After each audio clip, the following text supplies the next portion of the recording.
নবী ইব্রাহিম আলাইহিস সালাম কোনো কথা বলেন না।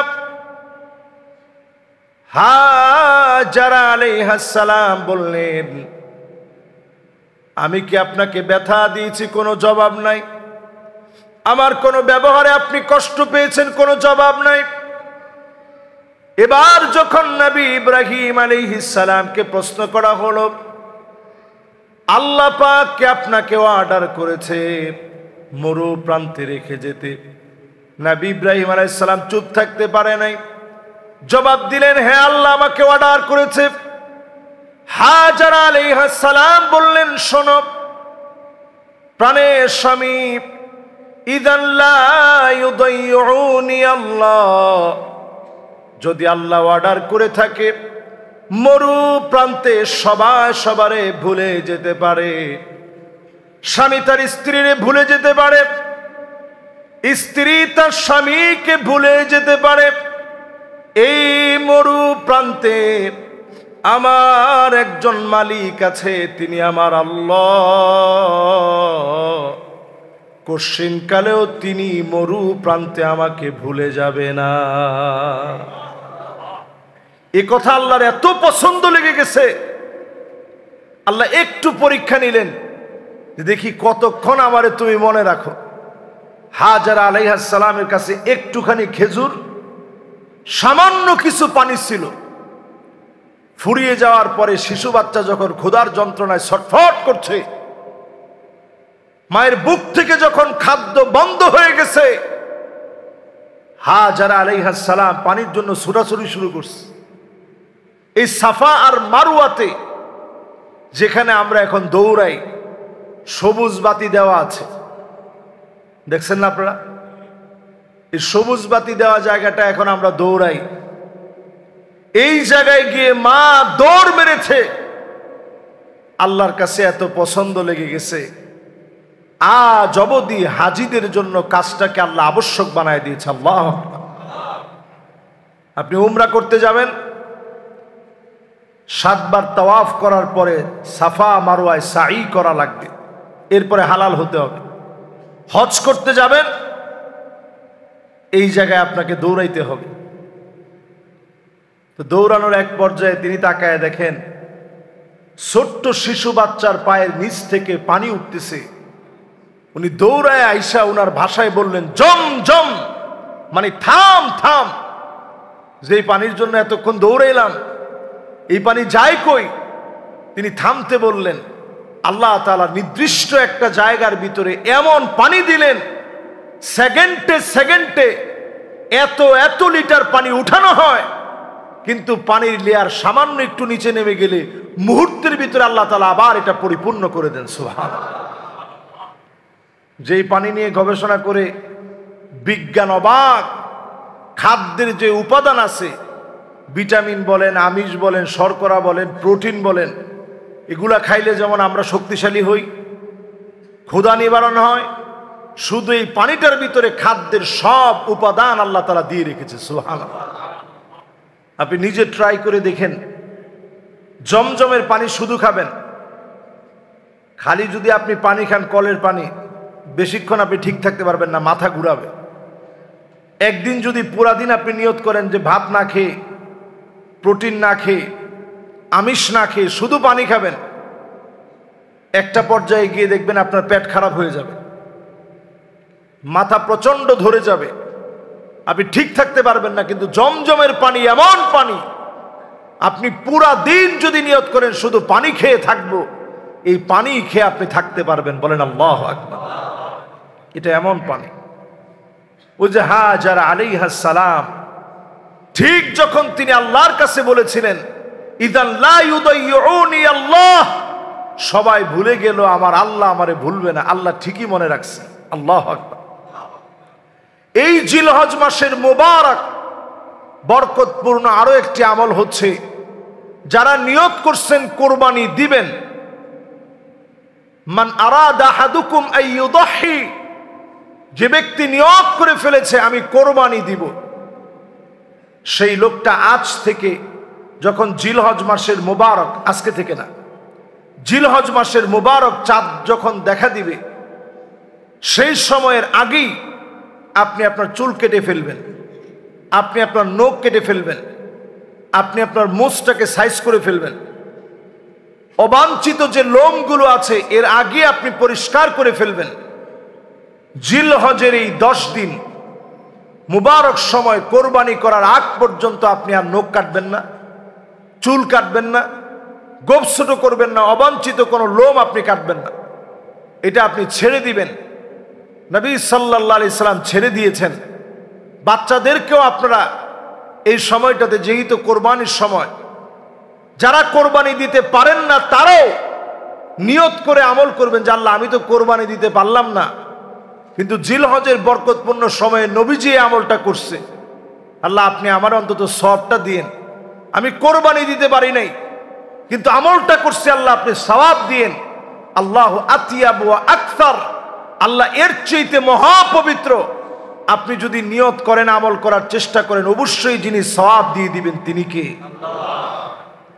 তাহলে গেল 4 নাম্বার। 5 নাম্বার আমল, এই সময় মুবারক বরকতপূর্ণ সময়ে নফল ইবাদত বেশি বেশি করা। নফল ইবাদতের ভিতরে দান সদকা হতে পারে, পরের উপকার হতে পারে, রাস্তার মধ্যে কষ্টদায়ক একটা বস্তু আছে সরিয়ে দেওয়া হতে পারে। এই প্রত্যেকটা কাজ একজন মুমিনকে দেখে আপনি হাসি দিলেন, হাসি দিছেন তাকে ক্রিটিসাইজ করার জন্য না, হাসি দিছেন তার সাথে সুন্দর ব্যবহারের অংশ বিশেষ, এটাও সাদাকা হবে। একজন রিক্সা চালক, তার রিক্সায় আপনি উঠলেন, যাওয়ার পরে আপনি 5টা টাকা বাড়ায় দিলেন। এই জিলহজ মাসের বরকতপূর্ণ সময়ের দাবিতে 5টা টাকা বাড়ায় দিলেন যে নাও 5টা টাকা বেশি রাখো। তার মনটা একটু খুশি হবে যে লোকটা আমারে 5টা টাকা বেশি দিস। নবী আলাইহিস সালাম বলছেন, ইন্না মিন আবাররিল বির আইয়ুদখিলা সুরুর ফি কলবি আহাদিকুম। এই যে আরেকজনের মনে আপনি একটু আনন্দ প্রবেশ করিয়ে দিয়েছেন, এটা ওই দিনের ভিতরে সবচেয়ে সওয়াবের কাজ হিসাবে গণ্য হবে। বলেন আল্লাহু আকবার। এই কাজটা আমরা করব। ঘরের মধ্যে গিয়ে স্ত্রীদের কাজের মধ্যে সহযোগিতা করব, সন্তানদের সঙ্গে সময় কাটাবো। আমরা কথাবার্তা যখন স্ত্রীদের সঙ্গে বলি, তখন আমরা উচ্চবাচ্য রাগ না করে বরং সুন্দর কথা বলবো। এই সময়টা বরকতের সময়, এই সময় ট্রেনিং বিল্ড আপের সময়। জিলহজের মুবারক মাসে আল্লাহ তাআলা এটাকে নিষিদ্ধ মাস বানিয়েছেন। ঝগড়া করা, বিভেদ করা, বিচ্ছেদ করাকে আল্লাহ তাআলা হারাম বানায় দিয়েছেন। আরবের লোকেরা সেই জামানায়, ইসলামের পূর্ব সময় থেকে নিয়ে এই সময় আসলে অস্ত্রগুলা সব তারা খাপের ভিতরে প্রবেশ করিয়ে ফেলতেন। মারামারি, দাঙ্গা হাঙ্গামা সব ভুলে যেতেন। তাদের চরিত্র যদি এই হয়, তাহলে আমাদের চারিত্রিক পরিবর্তন কেমন হওয়া উচিত চিন্তা করেন। এজন্য এই মুবারক সময়ে মারামারি, কাটাকাটি, হানাহানি, ভেদাভেদ সব আমরা ভুলে যাব। জিলহজের বরকতে আল্লাহ তাআলা চাইলে আমাদের গুনাহ খাতাগুলো মাফ করে দিবে। সুবহানাল্লাহ বিহামদিহি। 6 নাম্বার আমল, 9 জিলহজ ফজর থেকে নিয়ে 13 জিলহজ আসরের নামাজ পর্যন্ত মোট 23 ওয়াক্ত। কয় ওয়াক্ত? এই 23 ওয়াক্ত নামাজের পরে আমরা পড়ে থাকি, কি পড়ি বলেন তো দেখি? মাশাআল্লাহ, আল্লাহু আকবার, আল্লাহু আকবার, লা ইলাহা ইল্লাল্লাহু, আল্লাহু আকবার, আল্লাহু আকবার, ওয়ালিল্লাহিল হামদ। মুখস্থ আছে না সবার? আস্তে পড়বো না জোরে পড়বো? জোরে। যদি আপনি নামাজ নাও পান, ধরেন 1 রাকাত পাইছেন, 1 রাকাত পাওয়ার পর ইমাম সাহেব তো পড়ে ফেলছে, আপনি সালাম ফিরানো মাত্র আপনি নিজে নিজে পড়ে ফেলবেন। এটা এই সময় একটি আবশ্যক আমল, ওয়াজিব একটা আমল। এটা আমরা পারত পক্ষে কেউ আমরা ছাড়ব না। ঘরের যারা মহিলারা আছে তারাও ঘরের মধ্যে পড়বে। নামাজের সালাম ফিরিয়ে 9 জিলহজ ফজর থেকে নিয়ে 13 জিলহজ আসর পর্যন্ত 23 ওয়াক্ত আল্লাহু আকবার, আল্লাহু আকবার, লা ইলাহা ইল্লাল্লাহু আল্লাহু আকবার ওয়ালিল্লাহিল হামদ পড়ার চেষ্টা করবেন। এরপরে 7 নম্বরে এই সময়ের মুবারক আমল জিলহজের 10ম তারিখ, এই মুবারক সময়টাতে কোরবানির পশু যখন জবাই করবেন, এর এক এক ফোঁটা রক্ত যখন পড়বে, এই ফোঁটায় ফোঁটায় যিনি গুনাহ খাতা মাফ করে দিবেন তিনি কে? এমনকি যতগুলা চুল আছে, পশুর গায়ে যে পরিমাণ লোম আছে, এই পরিমাণ গুনাহ আল্লাহ রাব্বুল আলামিন তার গোলামের এই পরিমাণ গুনাহ আল্লাহ তাআলা মাফ করে দেয়। সুবহানাল্লাহ। এই সময়টাতে আমরা একটা কমন ভুল করি বাংলাদেশ। আজকে থেকে এই ভুলটা ইনশাআল্লাহ এখন যারা শুনছেন, মিডিয়ার কল্যাণে যারা পরবর্তীতে শুনবেন, আমরা যখন জবাই করি পশুটাকে, তখন হুজুরের কাছে একটা লিস্ট ধরাই দিই, হুজুর এই নামে কোরবানিটা করেন। কোন নামে কোরবানি হয় না। কোরবানি কার নামে? আল্লাহর নামে। আমাদের পক্ষ থেকে আল্লাহর নামে কোরবানি। হুজুর এই আমরা কয়জন আল্লাহর গোলাম মিলে আমরা কোরবানিটা করতেছি, আমাদের পক্ষ থেকে কার নামে? হুজুরের লিস্টটা ধরাই দিয়ে এটা আর বলা যাবে না যে হুজুর এই আমগর নামে কোরবানি। কোরবানি কার নামে? এরপরে যখন ছুরিটা চালানো হয় সবাই আমরা চুপ থাকি। আর এখনকার প্রজন্ম আমরা যারা আছি, আমরা এখন ব্যস্ত থাকি যে সেলফিটা উঠাই, কেমনে জবাইটা হচ্ছে, জবাইটার সময় পশুর কন্ডিশন কি ছিল এটা ভিডিওতে একটু ধরে রাখি। এরপরে আবার জবাই হওয়ার পরে ওই ছুরির মধ্যে একটু রক্ত লাগানো থাকে, এটা এরকম উঁচা করে এরপরে আমরা ছবিটা উঠাই। তো ফেসবুক এখন এই ব্যাপারে অনেকটা হার্ড লাইনে আছে, রেস্ট্রিকশন দিয়ে রাখছে। এরকম ছবি দিলে ফেসবুক থেকে আপনার একটা ঝামেলা হবে। তো চিন্তা করেন আমাদের ইমানের অবস্থা কোন জায়গায়। একটা পশু আল্লাহর কাছে কোরবানি হওয়ার জন্য চলে গেছে। 2 লাখ টাকার যে পশুটা আপনি কোরবানি দিছেন, ওই পশুটা যদি চাইতো 7 জনে মিলে তারে ধরে রাখতে পারতো। আমাদের মধুবাগে না মগবাজারে কিছুদিন আগে একটা মহিষ একটু পাগলা হয়ে গেছে। কোন জায়গায় জানি এটা? এই যে নয়টলা 40 ঘরে একটা মহিষ শুধু একটু পাগলা হয়ে গেছে, টিন টুন বেড়াটেরা সব ভেঙে তছনছ করে ফেলছে, এবং মানুষের নাক, কারো মুখ, কারো হাত থেতলে ফেলছে। একজন বলে মারাও গেছে, ওটা আমি সঠিক ভালো জানি না, একজন মারা গেছে। তা আপনি একটু চিন্তা করেন, একটা মহিষ ক্ষিপ্ত হয়ে গেলে যদি এই অবস্থা হয়, লক্ষ লক্ষ প্রাণী সেদিন কোরবানি হচ্ছে, যদি কোনোভাবে ক্ষিপ্ত হয়ে যায় আপনি ধরে রাখতে পারতেন না। এরা আল্লাহর জন্য কোরবান হতে চায়, এই মানসিকতা নিয়ে সে ছুরির নিচে শুয়েছে। ইসমাঈল আলাইহিস সালাম যেমন বলেছে, ইয়া আবা তিফআল মা তু'মার সাতাজিদুনি ইনশাআল্লাহু মিনাস সাবিরিন। বাপ আপনি ছুরি চালায়া দেন, আমাকে আপনি ধৈর্যশীলদের কাতারে পাবেন। যেইভাবে ছুরি চালায় দিয়েছে, কেমন যেন বোবা প্রাণীটাও বলতেছে, ছুরি চালায় দেন, আমি সবর করছি।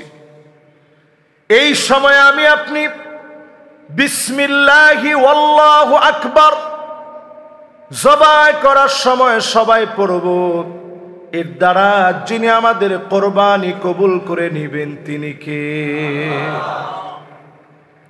অনেকে আগে পিসাবের নাম নেয়, এরপরে বিসমিল্লাহি ওয়াল্লাহু আকবার বলে। আপনার কোরবানি হয় না, আল্লাহর কাছে জিন্দিগিতে কোরবানি কবুল হবে না। যেটা আগে পীরের নাম নিয়ে পরে আল্লাহর নাম নেয়, ওই কোরবানি আল্লাহর কাছে কবুল হবে।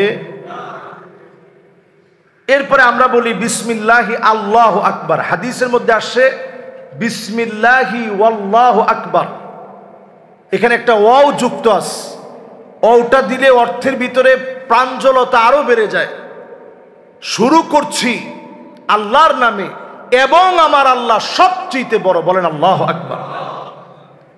আর আপনি যখন বলবেন বিসমিল্লাহি আল্লাহু আকবার, শুরু করছি আল্লাহর নামে, আল্লাহ বড়।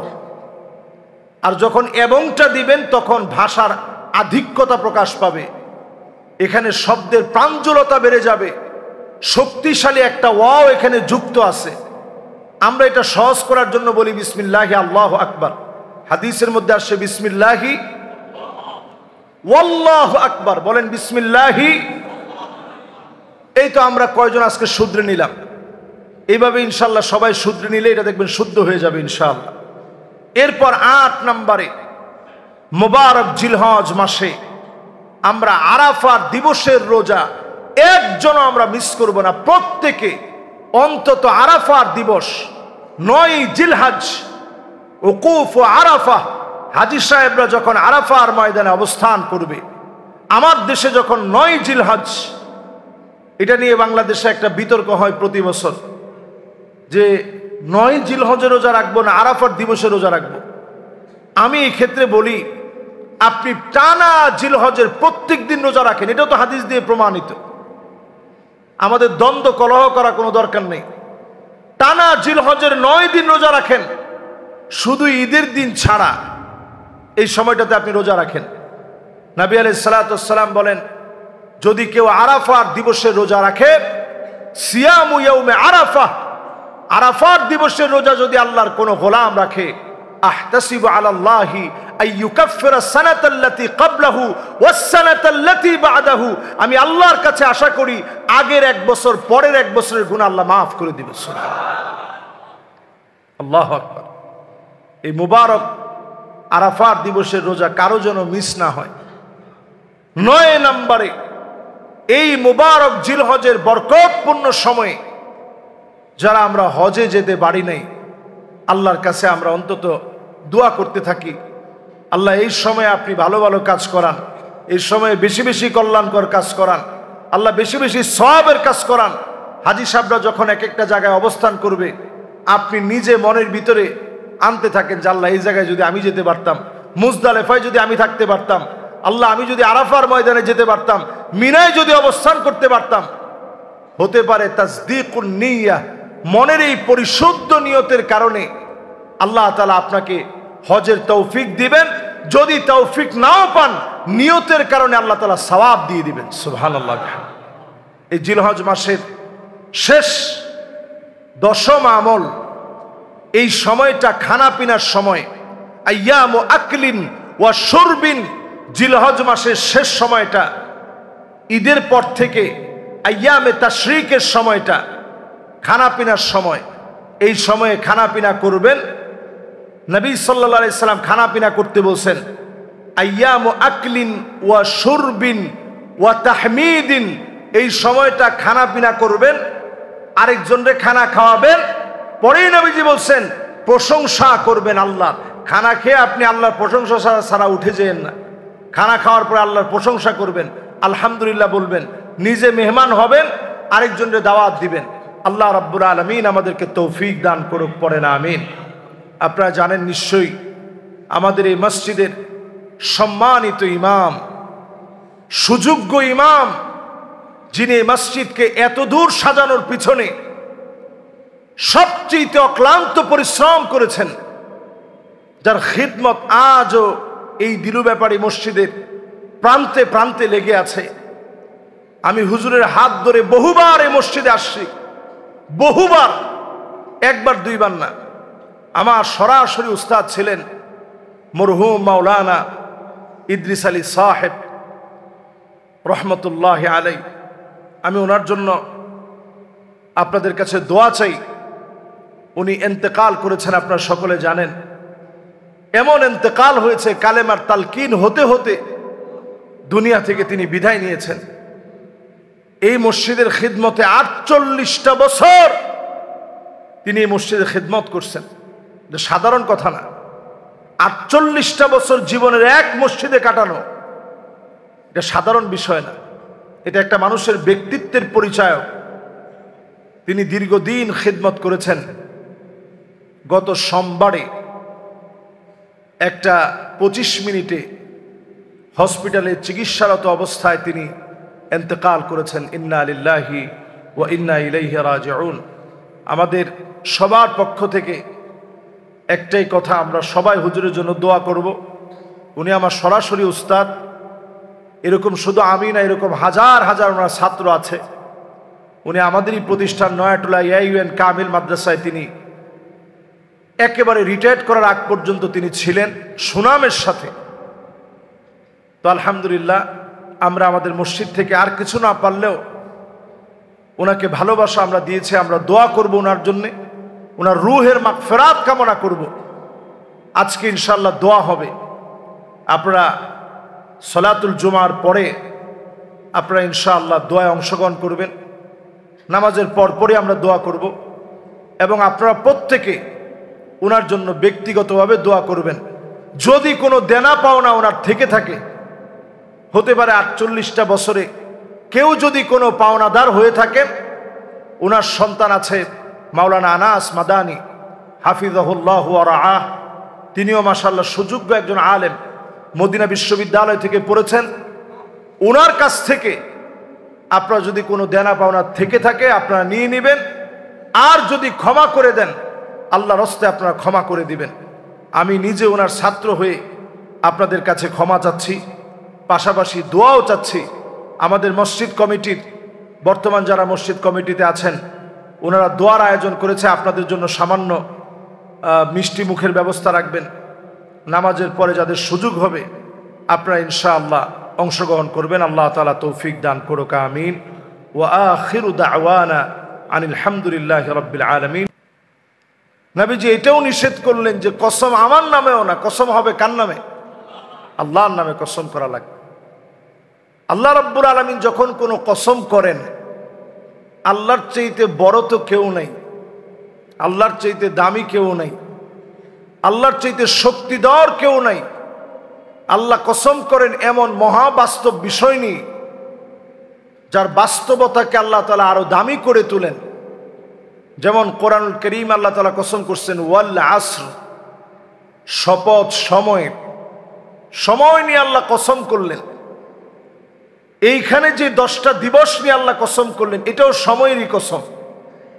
এই 10 দিবসকে আল্লাহ তাআলা দামি বানিয়েছেন। জিলহজ মাসের 10টা দিবস, আজকের জুমা যেহেতু জিলহজ মাসের প্রারম্ভের একেবারে শেষ জুমা,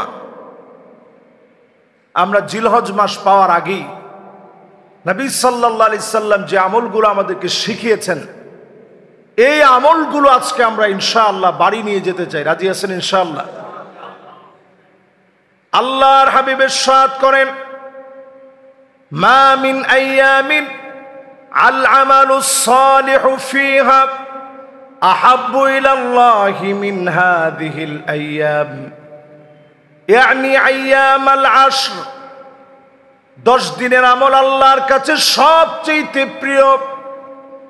এই 10 দিন আল্লাহর কোন গোলাম যদি আমল করে, ছোট ছোট আমলের কারণে, বড় বড় আমলের কারণে, অন্য সব সময়ের চাইতে এই সময়ের আমলগুলার কারণে বান্দাকে যিনি দামি বানায়া দিবেন তিনি কে?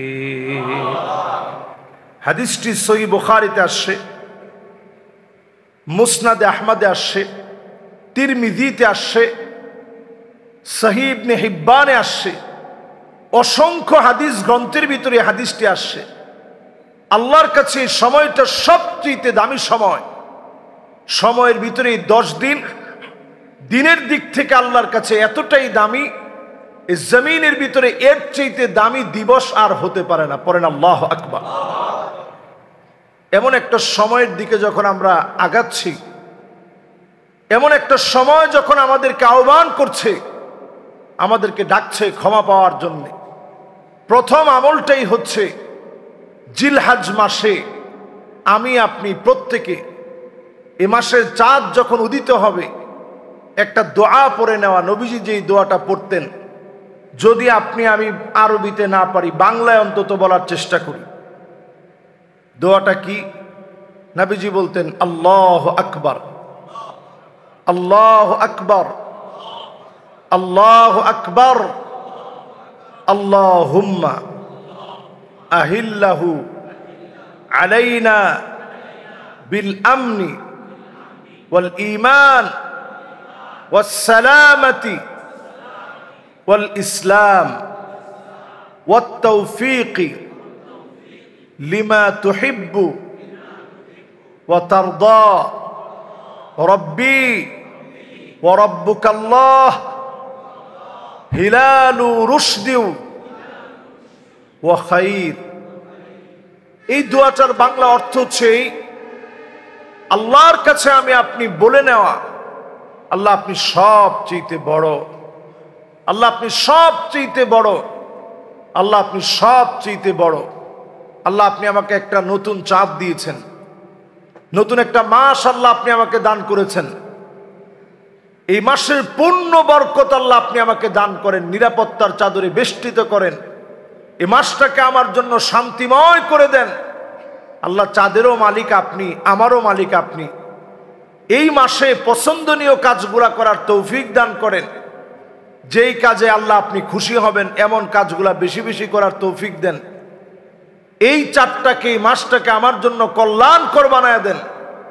এই দোয়া আল্লাহর যে গোলাম পড়বে পুরা মাসটাকে আল্লাহ পাক নিরাপত্তার চাদরে বেষ্টিত বানায় দিবে। সুবহানাল্লাহ। জিলহজ মাসের প্রথম আমল চাঁদ নিজে দেখে এই দোয়াটা পড়ে নেয়া। কাজটা সহজ না কঠিন? আমরা এই সুন্নাহটা এখন ছেড়েই দিয়েছি। যদি মেঘাচ্ছন্ন আকাশের কারণে দেখতে না পারেন, অন্তত আপনি ছাদের উপরে উঠলেন, ট্রাই করলেন, যতটুকুন চেষ্টা আপনি করছেন চাঁদটা দেখার জন্য, দোয়াটা তখন পড়লেন। এই পড়ার মধ্য দিয়ে আমার আপনার সওয়াবের একটা দরজা খুলে যাবে। এ মাসকে যিনি বরকতে পরিপূর্ণ করবেন তিনি কে? দ্বিতীয় নম্বরে, জিলহজ মাস আসার সঙ্গে সঙ্গে পারলে রোজা রাখা শুরু করবেন।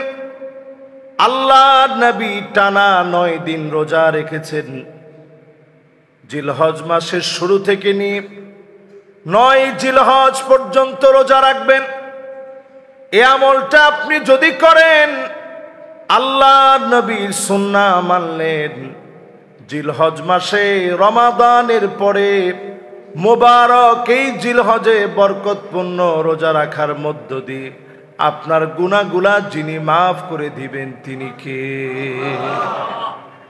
আরেকটা সুযোগ, রমাদানে আমরা রোজা রাখছি, এই রোজার পরে নফল রোজার একটা সুযোগ, অনন্য সুযোগ আমাদের জন্য, জিলহজে টানা 9 দিন রোজা রাখা। যারা পারবেন নিয়ত করে ফেলবেন যে টানা প্রতিদিন ইনশাআল্লাহ রোজা রাখবেন। রোজা রাখা কঠিন কিছু না, আপনি শুধু একটু অভ্যাস করেন, দেখবেন সহজ হয়ে যাবে। নফল রোজাগুলো রাখার মধ্য দিয়ে আল্লাহর নৈকট্য অর্জন করা যায়।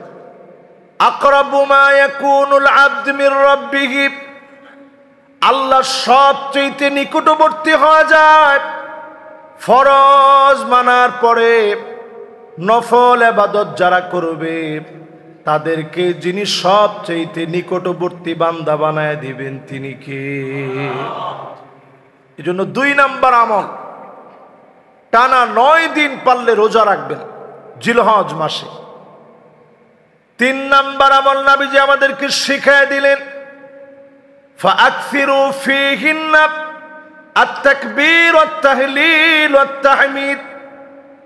এই জিলহজ মাসের মুবারক সময় 3টা জিকির বেশি বেশি করা। বলেন কয়টা জিকির? সবাই বলি কয়টা? 1 নাম্বার জিকির হবে তাকবীর। তাকবীর মানে আল্লাহু আকবার। তাকবীর মানে কি?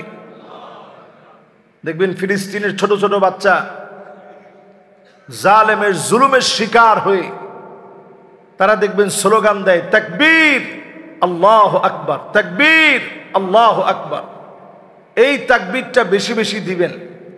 জিলহজ মাসের চাঁদ দেখার পর থেকে এই তাকবীর শুরু হয়ে যাবে। আল্লাহু আকবার, আল্লাহু আকবার, আল্লাহু আকবার, আল্লাহু আকবার, যত পারেন বলবেন। এরপরে তাহলিল, লা ইলাহা ইল্লাল্লাহ, লা ইলাহা ইল্লাল্লাহ বলার চেষ্টা করবেন। ফায়দাটা কি? লা ইলাহা ইল্লাল্লাহ যদি আপনি একবার বলেন, নবী আলাইহিস সালাতু ওয়াস সালাম বলছেন জাদ্দিদু ঈমানাকুম, তোমরা তোমাদের ঈমানটারে একটু নতুন করো। তো সাহাবায়ে কেরাম বিনয়ের সঙ্গে প্রশ্ন করলেন, নবী কাইফা নুজাদ্দিদু ঈমানানা, ঈমানটারে আমরা নতুন বানাবো কেমনে? নবীজি সাল্লাল্লাহু আলাইহি সাল্লাম বললেন, কাসসিরু যিকরা লা ইলাহা ইল্লাল্লাহ। লা ইলাহা ইল্লাল্লাহ তুমি যদি বারবার বলো তোমার ঈমানটা নতুন হবে। আল্লাহু আকবার।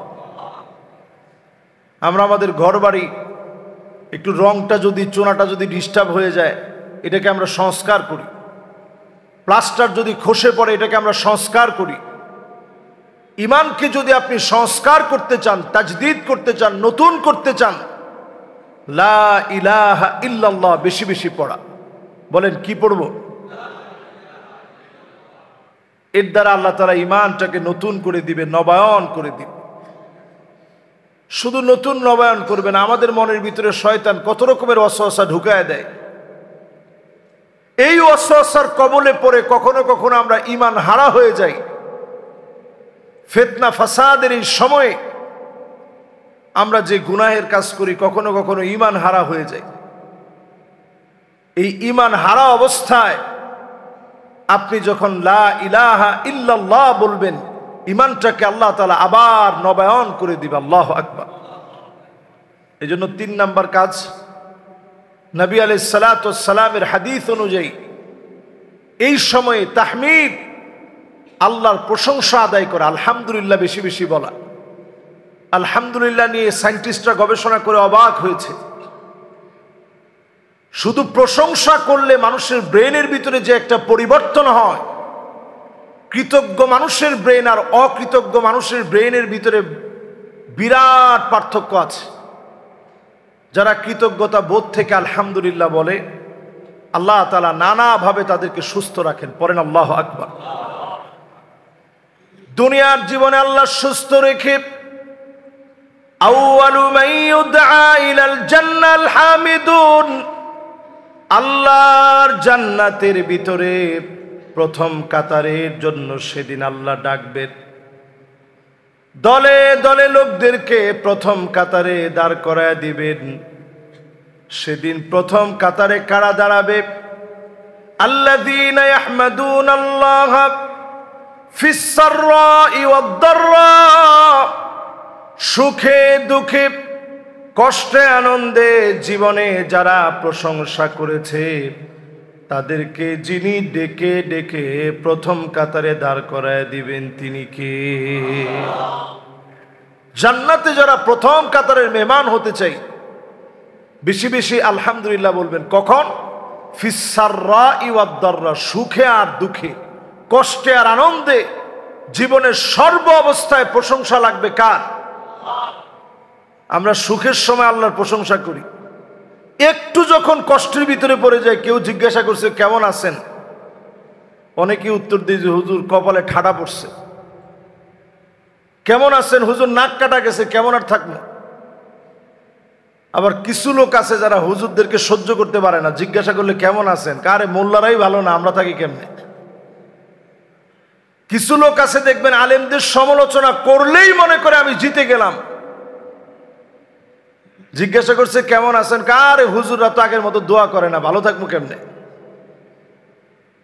আপনি আল্লাহর প্রশংসা আদায় করেন, যিনি আপনাকে ভালো রাখবেন তিনি কে? মুমিনের জীবনে মুমিন কখনো খারাপ থাকে না। আপনি ফিলিস্তিনের একটা ছোট বাচ্চাকে ক্ষুধার্ত, তৃষ্ণার্ত, পিপাসার্ত হওয়া সত্ত্বেও একটা বাচ্চার জবান থেকে আপনি এটা বের করতে পারবেন না যে আমরা খুব খারাপ আছি। জিজ্ঞাসা করেন কেমন আছে, তারা অকপটে জবান দিয়ে বলে আলহামদুলিল্লাহ, আল্লাহ ভালো রাখছে। এই যে আল্লাহর প্রশংসা করে আল্লাহর গোলামেরা, মালিকের শুকরগুজারি আদায় করে, এজন্য যেন আল্লাহর প্রশংসা কখনো ভুলে না যায়। মা ইউসিবুল মুসলিমা মিন নাসাবিন ওয়ালা ওয়াসাবিন ওয়ালা হাম্মিন ওয়ালা হুজনিন ওয়ালা গাম্মিন হাত্তা শাওকাতি ইউশাকুহা ইল্লা কাফফারাল্লাহু বিহা মিন খতায়া। মুমিনের শরীরের ভিতরে যদি কাঁটা বিঁধে যায়, ব্যবসার ভিতরে যদি ক্ষতির ভিতরে পড়ে যায়, বিপদ মুসিবত যদি পেয়ে যায়, মুমিনকে মালিক ভুলে যায় না, যিনি ডেকে ডেকে মুমিনের গুনাহ মাফ করে জান্নাতি বানায় দেন তিনি কে? যতগুলা বিপদে আপনি পড়লেন জীবনে, আপনি খেয়াল রাখবেন এই বিপদগুলো আল্লাহ তাআলা বিভিন্নভাবে পরীক্ষা নিয়েছেন। বড় বিপদ হতে পারত, ছোট বিপদ দিয়ে আল্লাহ কাটায় দিছেন। আল্লাহ রাব্বুল আলামিন দুনিয়ার জীবনে একটু কষ্টে আপনাকে রেখেছেন, আখিরাতের জীবন আল্লাহ সুখময় করে দিবেন। আপনার আমার জীবনের পরীক্ষার কথা চিন্তা করে দেখেন, পেয়ারা হাবিবের জীবনের পরীক্ষার কথা একটু চিন্তা করেন। আমি আপনি জীবনে কয়দিন না খেয়েছিলাম? নবীজির জীবনে প্রায় সময় ফজরের নামাজ পড়ে নবীজি আসতেন, এসে প্রশ্ন করতেন ঘরের ভিতরে কি কোনো খাবার আছে? আম্মা জানরা এক বাক্যে উত্তর দিতেন, নবী ঘরের ভিতরে কোনো খাবার নাই। নবীজি রোজা রেখে ফেলতেন। সামনে আমরা প্রদক্ষিণ করি, কাবাকে তাওয়াফ করি।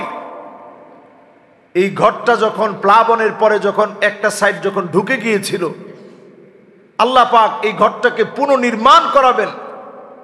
ইব্রাহিম আলাইহিস সালামরে বললেন, তুমি তোমার সন্তানটারে রেখে আসো। 86 বছর পরে সন্তান হইছে, বলছে যাও রেখে আসো।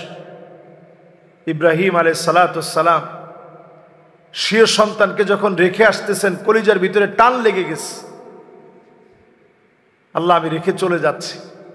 বারবার হাজার আলাইহিস সালাম জিজ্ঞাসা করছেন, আমি কি আপনার সাথে কোনো অন্যায় করছি যে অন্যায়ের কারণে আপনি রেখে চলে যাচ্ছেন?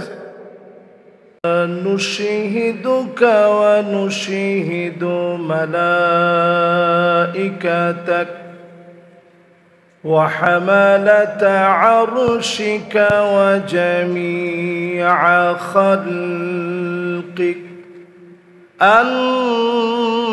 আন্নাকা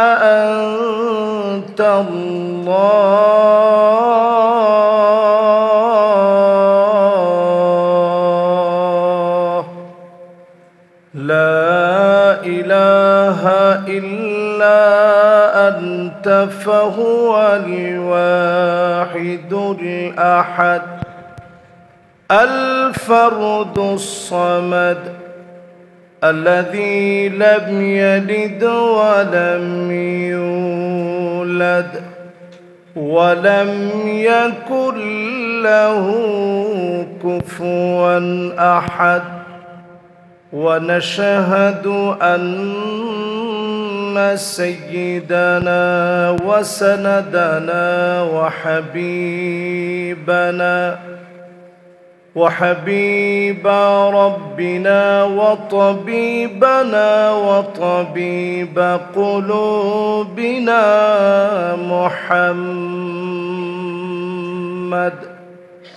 صلى الله عليه وعلى آله وأصحابه وبارك وسلم الذي أرسله بالحق بشيرا ونذيرا وداعيا إلى الله بإذنه وسراجا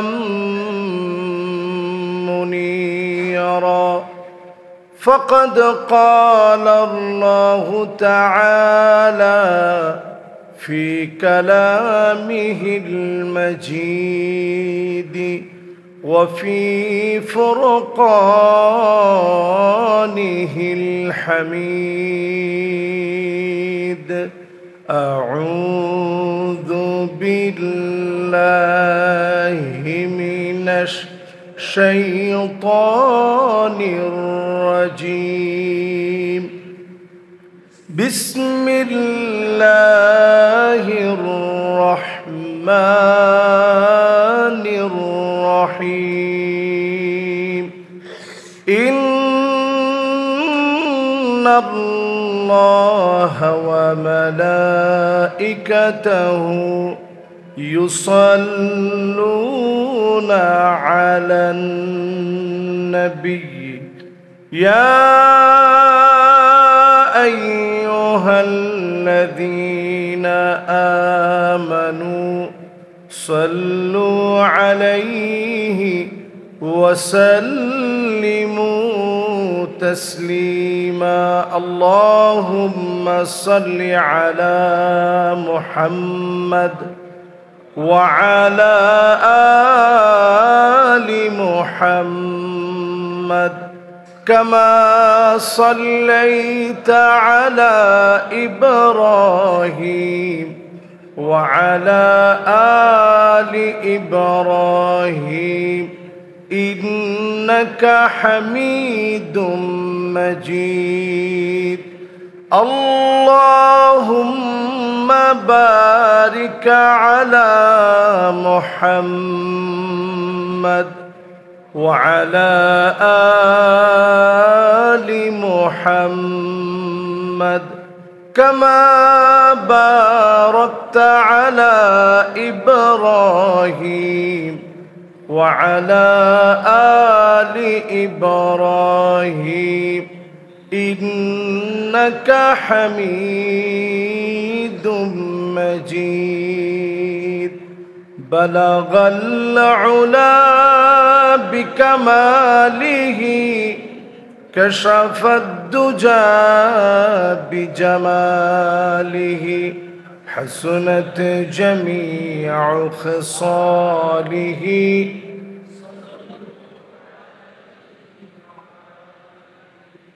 در فی شان نے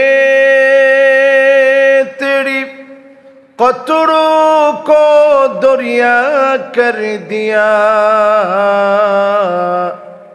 دل کو روشن کر دیا آنکھوں کو بینا کر دیا بلغ العلا بکمالہ كشف الدجى بجماله حسنت جميع خصاله صلوا عليه وآله